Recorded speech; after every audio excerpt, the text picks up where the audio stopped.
Hello कमबैकर्स, this is सुचित पांडे, आपका अपना इंग्लिश एजुकेटर।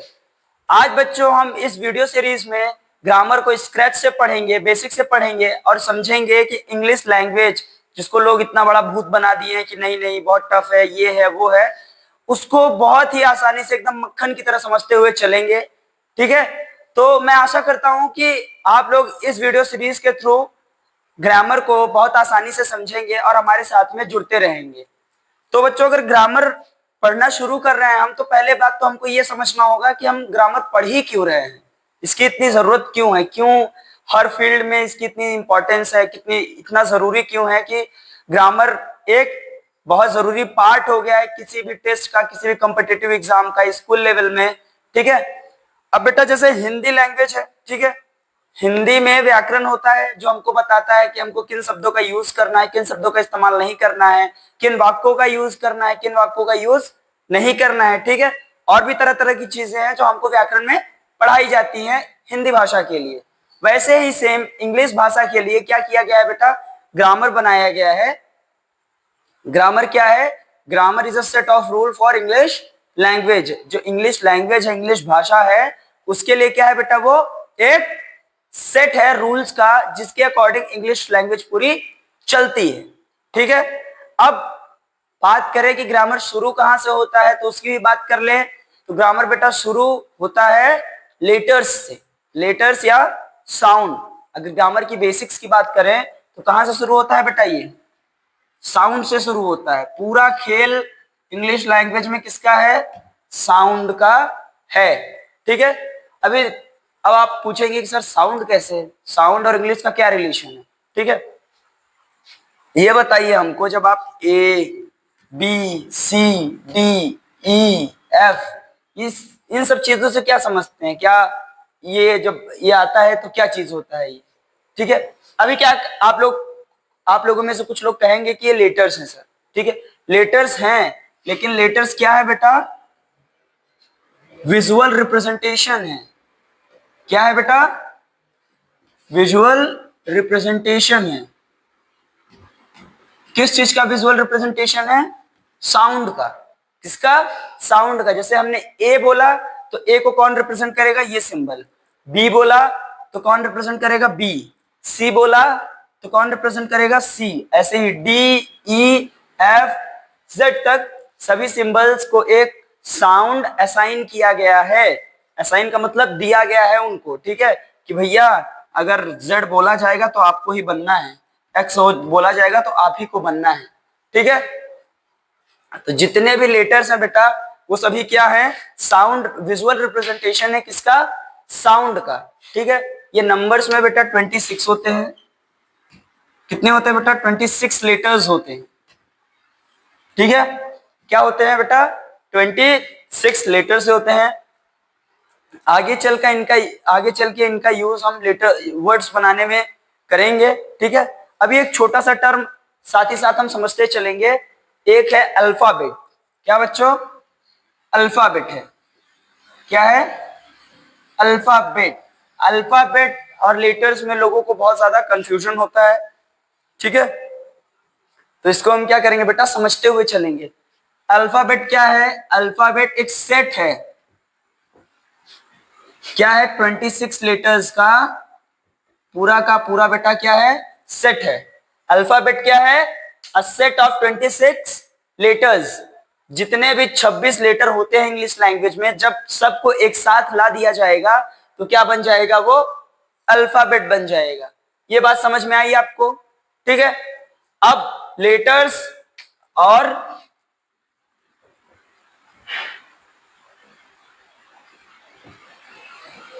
अल्फाबेट में डिफरेंस समझ में आया। ये क्या है बेटा? विजुअल रिप्रेजेंटेशन है। विजुअल रिप्रेजेंटेशन है। ठीक है, और ये क्या है बेटा? सेट है।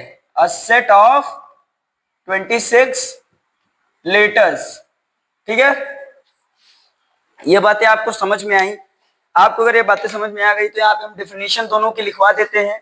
इनको आप लिख सकते हैं या अपने फ्यूचर रेफरेंस के लिए, रिवीजन के लिए आप जो यहाँ पे डेफिनेशंस लिखवाई जा रही हैं आपको, आप उन डेफिनेशंस को क्या कर सकते हैं बेटा, लिख सकते हैं और फिर बाद में अपने रिवीजन के लिए यूज कर सकते हैं।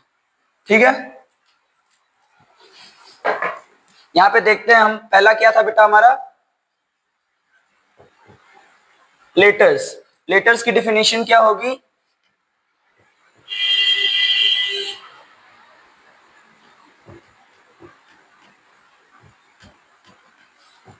a symbolic visual representation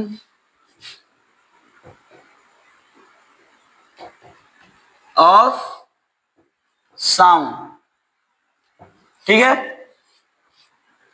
example के तौर पे हम यहां क्या लिख सकते हैं बेटा, ए बी सी डी ई। इसके बाद में क्या आएगा, इसके बाद में आएगा आपका अल्फाबेट।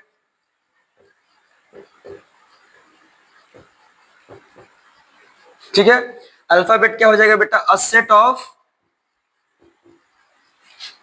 26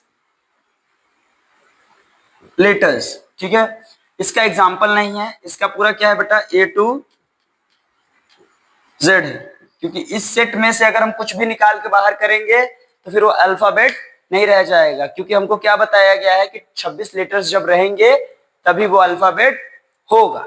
ठीक है, और लेटर्स का क्या है बेटा, symbolic representation, symbolic visual representation of sound. ठीक है, ये चीजें आपको समझ में आई। ठीक, अब इसके साथ ही साथ क्या चलते हैं बेटा, अब चलते हैं एक अगली यूनिट की तरफ में, जो एक मोस्ट इंपॉर्टेंट यूनिट है किसकी, ग्रामर की।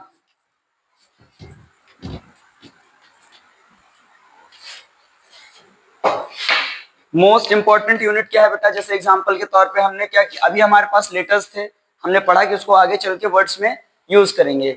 ये एक लेटर है, ठीक है, ये एक लेटर है और एक ये लेटर है। ठीक है, ये समझ में आ रहा है, ये एक लेटर, ए एक लेटर, ए एक लेटर, बी एक लेटर, ए एक लेटर और टी एक लेटर। ठीक है, अब इन तीनों को एक साथ कर देंगे तो क्या हो जाएगा, बैट हो जाएगा। ठीक है, क्या हो जाएगा, बैट हो जाएगा। ठीक है, अब इस वर्ड का ये जो बना है, ठीक है, अभी इन लेटर्स को यूज करके क्या बना दिया हमने, एक वर्ड बना दिया। क्या बना दिया बच्चों, वर्ड बना दिया। ठीक है, अब क्या है कि अब कहोगे कि सर कोई भी ऐसे यूज कर ले, जैसे हम बोल दें सी टी ए बी, ठीक है, तो ये भी वर्ड होगा। ठीक है, एस जेड वाई एम, ये भी वर्ड होगा, नहीं, क्योंकि इन वर्ड्स का, इन लेटर्स का, ग्रुप ऑफ लेटर्स का कोई भी सेंस नहीं निकल रहा है, इसमें सेंस ही नहीं है, तो ये वर्ड्स नहीं बन सकते हैं। ठीक है, क्या नहीं बन सकते हैं बेटा, अगर किसी भी ग्रुप ऑफ लेटर्स का कोई भी सेंस नहीं निकल रहा है तो वो वर्ड नहीं बन सकता है। इस बात को आपको ध्यान रखना है। इंग्लिश जो है वो सब कुछ डिपेंड है इस सेंस पे। सेंस का मतलब क्या होता है बेटा, मतलब।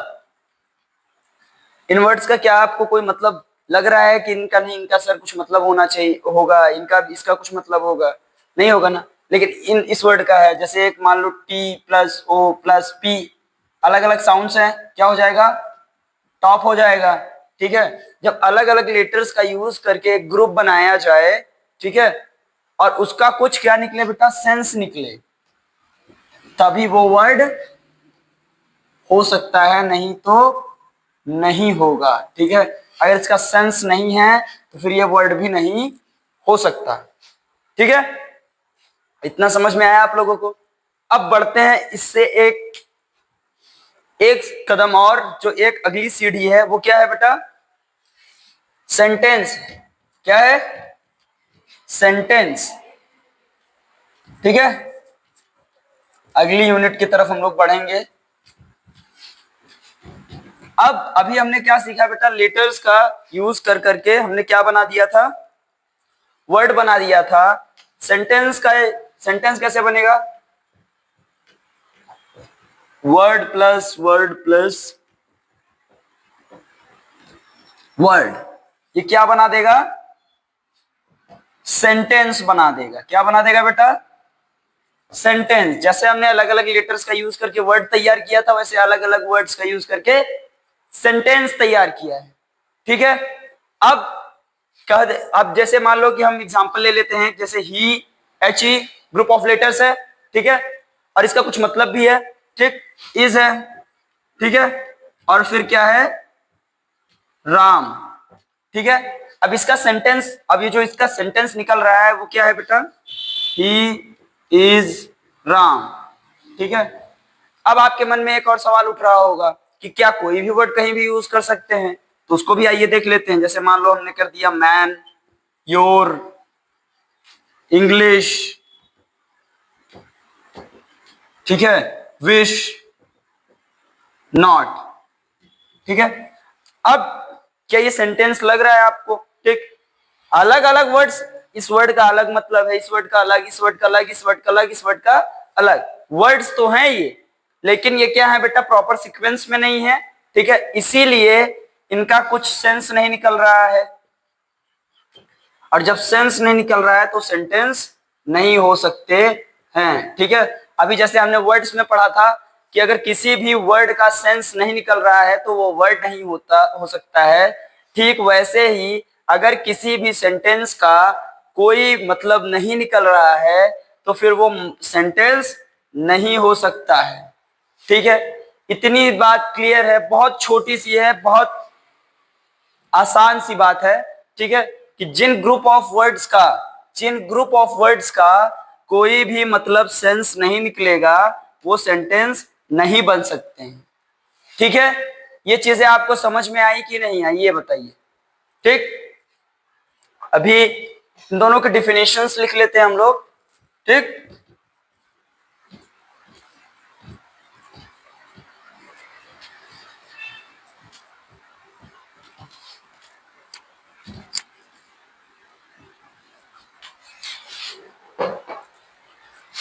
वर्ड की डिफिनेशन क्या होगी बच्चों, a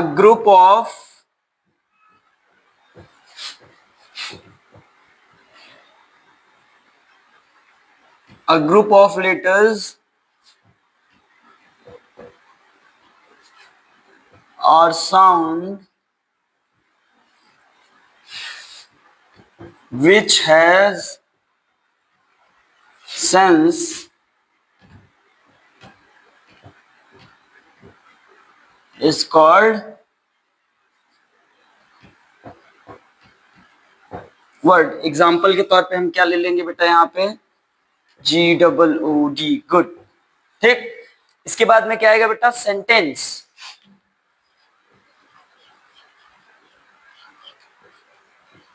ठीक है। क्या आएगा बच्चों, सेंटेंस आएगा। सेंटेंस का क्या हो जाएगा,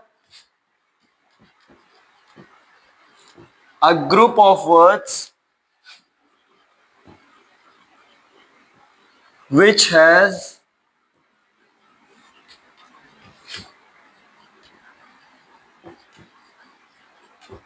complete sense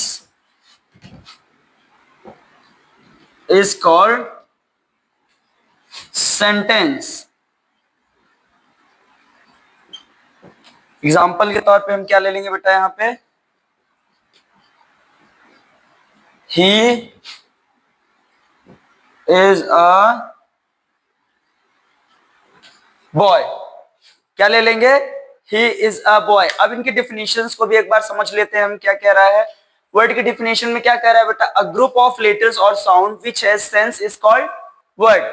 ऐसे लेटर्स का ग्रुप जिनके पास में सेंस होगा वही वर्ड्स कहलाएंगे, जिनका कोई सेंस नहीं निकलेगा वो वर्ड्स नहीं कहलाएंगे, ठीक है। यहाँ पे जैसे ये वर्ड दिख रहा है आपको, सेंस, ये चीज आपको पूरी तरीके से ध्यान में रखनी है कि जिस वर्ड का कोई सेंस होगा, जिस ग्रुप ऑफ लेटर्स का, जिन ग्रुप ऑफ लेटर्स का या साउंड का कुछ भी मतलब होगा, कुछ मतलब निकलेगा, वही वर्ड कहलाने योग्य होंगे। अगर जिनका कोई मतलब नहीं निकलेगा तो वो वर्ड नहीं कहलाएंगे, ठीक है। ठीक वैसे ही क्या है, ग्रुप ऑफ वर्ड्स है, क्या है बेटा, ग्रुप ऑफ वर्ड्स है, जिसके पास अपना खुद का कंप्लीट सेंस होगा वो क्या कहलाएगा, सेंटेंस कहलाएगा, जिनके पास में कंप्लीट सेंस नहीं होगा वो सेंटेंस नहीं कहलाएंगे। ठीक है, फिर वो किस कैटेगरी में चले जाएंगे बेटा? फ्रेज या क्लॉज की कैटेगरी में चले जाएंगे, जो इनकम्प्लीट सेंटेंसेस होते हैं। ठीक है, इतना आपको समझ में आया। अब इनके टाइप्स को थोड़ा सा, इनके सेंटेंस के टाइप्स के नाम देखेंगे हम थोड़ा सा। ठीक है, फिर उसको अगली सीरीज में हम पढ़ेंगे। ठीक है, अगले वीडियो में आपको पढ़ाया जाएगा टाइप्स ऑफ सेंटेंसेस के बारे में। ठीक है,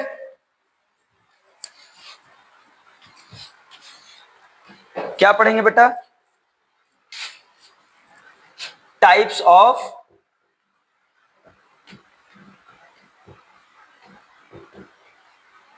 सेंटेंसेस। पहला क्या है? Assertive sentence. ठीक है, दूसरा क्या है बेटा? इंट्रोगेटिव।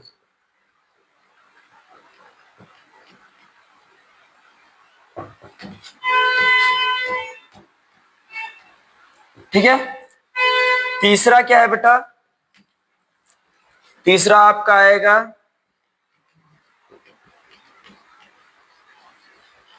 Imperative sentences. ठीक है, चौथा क्या आएगा?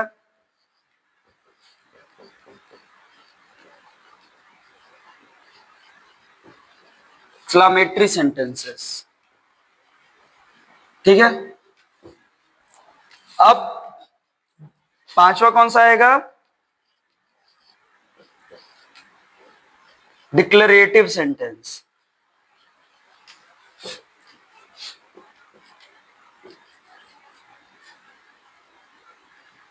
ठीक है, छठवां कौन सा आएगा बेटा?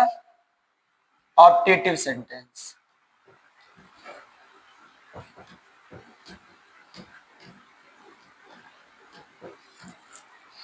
ठीक है, अब यहाँ पे कोई ये नहीं बोलेगा कि सर आपने तो निगेटिव को गायब कर दिया, सर गलत पढ़ा रहे हैं, ऐसा वैसा।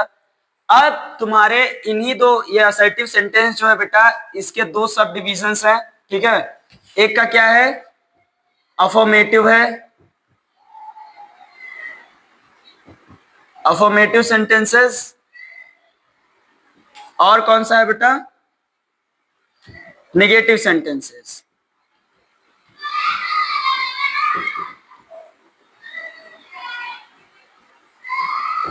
ठीक है, इतने टाइप्स ऑफ सेंटेंसेस को हम लोग अगले वीडियो में पढ़ेंगे। तब तक हमसे जुड़े रहिए, पढ़ते रहिए, टाइम मत वेस्ट करिए, कम बैक करिए। Thank you.